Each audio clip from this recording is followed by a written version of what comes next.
এবার আদালতেই গ্রেপ্তারের নির্দেশ এক সরকারি আইনজীবীকে।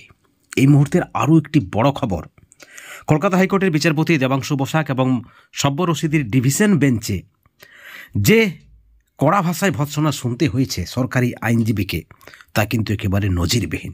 শুধু ভৎসনা নয়, তাকে গ্রেপ্তারেরও নির্দেশ দেন বিচারপতির ডিভিশন বেঞ্চ।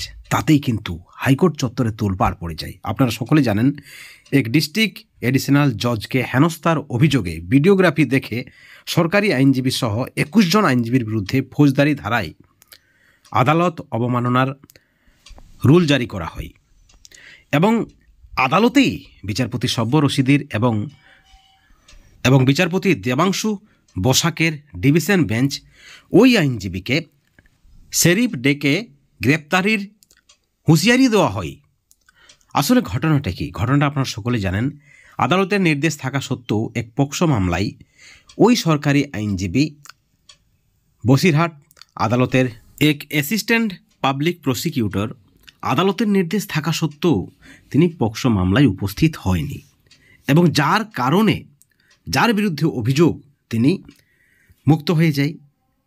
এবং সেখানেই বিচারপতি সব্য রশিদি এবং বিচারপতি দেবাংশু বসাকের ডিভিশন বেঞ্চের ক্ষোভ যে নির্যাতিতা শিশু তিনি বিচার পেলেন না, কারণ তাদেরকেও জবাব দিতে হয় কাউকে। এমতো অবস্থায় চরম ভৎসনা শুনতে হয়েছে ওই সরকারি আইনজীবী গৌতম বন্দ্যোপাধ্যায়কে। বিচারপতির ডিভিশন বেঞ্চ যখনই শুনে যে অভিযুক্ত খালাস পেয়ে গেছে, তখনই মেজাজ হারান বিচারপতি এবং একই সঙ্গে তিনি অ্যাসিস্ট্যান্ট পাবলিক প্রসিকিউটর থাকার যোগ্য নয় এবং তার পদ থেকে খারিজেরও নির্দেশ দেওয়া হয় বলে সূত্র মারফত খবর রয়েছে।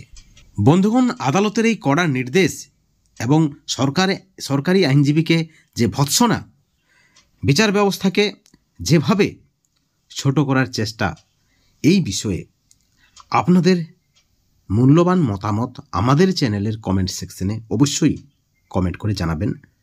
সকলে ভালো থাকবেন, সুস্থ থাকবেন। Thank you so much.